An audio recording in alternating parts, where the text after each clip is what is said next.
We have a mission for you. A major weapons test is imminent. We need to know what it is and how to destroy it.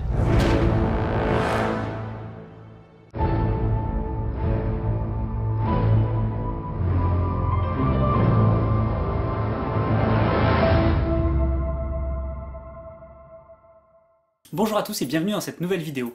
À quelques jours de la sortie officielle du premier spin-off cinématographique de Star Wars, Rogue One, je vous parle de son prélude officiel, le roman Catalyst, écrit par James Luceno, un habitué de l'univers étendu Star Wars puisqu'il est responsable entre autres des préludes des épisodes 1 et 3 ainsi que de l'excellent roman Dark Plagueis. L'année dernière, nous avions eu avant la sortie d'épisode 7 une avalanche de titres s'y rapportant, mais offrant au final peu d'informations. C'est assez différent ici puisque si nous avons uniquement Catalyst qui sert de roman prélude au film, eh bien, il y a des choses à se mettre sous la dent. L'histoire de Catalyst débute pendant la guerre des clones, environ 9 mois après la bataille de Geonosis.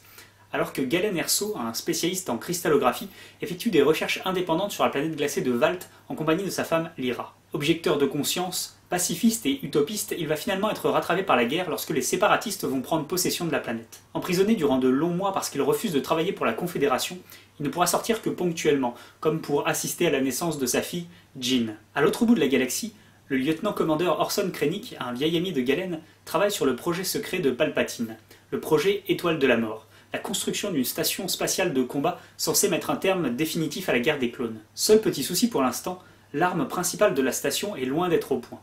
Krennic va alors penser à son vieil ami et à ses travaux sur les cristaux et l'énergie. Mais il va se passer un long moment avant que celui-ci puisse faire travailler son pacifiste ami sur un projet militaire. Ce roman va principalement s'attacher à nous raconter l'évolution des relations entre Galen et Krennic, ainsi que l'avancement du projet de super-arme durant la guerre des clones et pendant les débuts de l'Empire. On va avoir ainsi droit à de nombreuses ellipses puisque l'histoire va s'étaler sur environ 6 ans.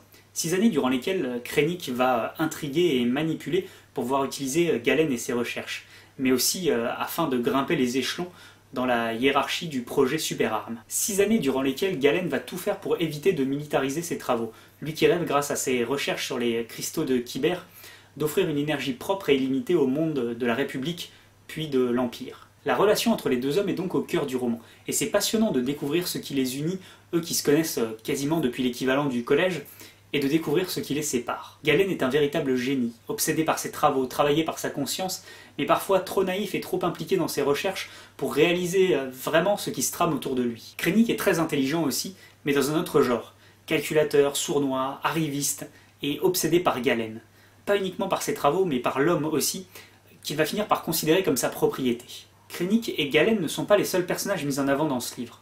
Lyra, la femme de ce dernier, a une très grande importance dans l'histoire puisque nombre de moments impliquant Galen sont vus par ses yeux. Si Galen est plutôt le cérébral du couple, Lyra, elle, est plutôt physique et aventurière. Elle a longtemps réalisé des études de terrain pour des équipes de recherche et a donc traversé la galaxie et voyagé sur de nombreux mondes. Elle ne pensait pas un jour se marier ou avoir un enfant, mais accepte ces nouvelles expériences. Elle a mis sa carrière de côté pour soutenir les recherches de Galen, mais sans pour autant être soumise ou oublieuse de ses besoins. Galen lui doit énormément. Car si elle partage son côté utopiste et son idéalisme, elle est loin d'être aussi naïve et n'accepte pas les propositions impériales sans se poser de questions. En plus de ses principaux personnages, on découvre Haz Hobbit, un contrebandier étant devenu le larbin de Krennic suite à des circonstances indépendantes de sa volonté.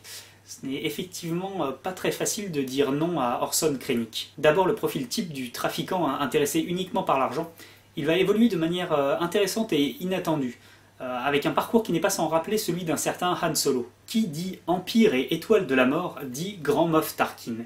Et bien évidemment, celui qui incarne à lui seul toute la froideur et l'implacabilité de l'Empire va être de la partie. Bien plus calme et froid que le sanguin Krennic, il va se retrouver plus d'une fois en opposition avec ce dernier et pris dans des intrigues de pouvoir. Catalyst est un roman qui très clairement privilégie le traitement de ses personnages à l'intrigue mouvementée, mais il a aussi beaucoup de choses à offrir pour qui s'intéresse au rouage de l'Empire, à sa mise en route ainsi qu'à la manière dont s'est construite l'Étoile de la Mort. Durant toutes les années qui s'écoulent, on aura ainsi droit à de nombreux aperçus des différentes phases du projet, que ce soit de la récolte des ressources à l'implémentation des quartiers d'habitation. On pourra aussi découvrir comment s'organisent les différentes phases de recherche ainsi que le suivi du chantier par le serviteur de Palpatine, Mas Amedda. Pour ce qui est de la mise en route de l'Empire, on a un aperçu de ses premières exactions, de manière dont elles sont justifiées et acceptées par la population. On assiste à la montée de la répression et au jusqu'au-boutisme forcené des dirigeants, prêts à tout pour étouffer toute velléité de rébellion.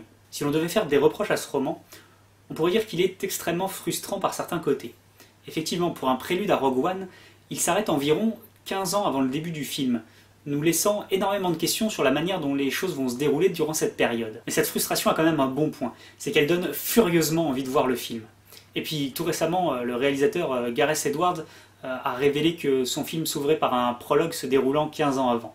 Pour moi en tout cas, le contrat est plus que rempli avec Catalyst. Il nous présente avec succès quelques-uns des personnages principaux du futur film, nous donne du contexte, nous offre des informations passionnantes et nous laisse entrevoir la promesse d'une véritable conclusion à l'histoire commencée ici dans le film Rogue One. Car oui, ça me paraît évident mais il faut peut-être le rappeler, Catalyst est un prélude et à ce titre, il ne sera que complet après visionnage du film Rogue One. Voilà, c'est terminé pour aujourd'hui, j'espère que ça vous aura plu, si c'est le cas n'hésitez pas à liker, partager, commenter, vous abonner. En attendant, bonne lecture à tous, bon visionnage de Rogue One et que la force soit avec vous!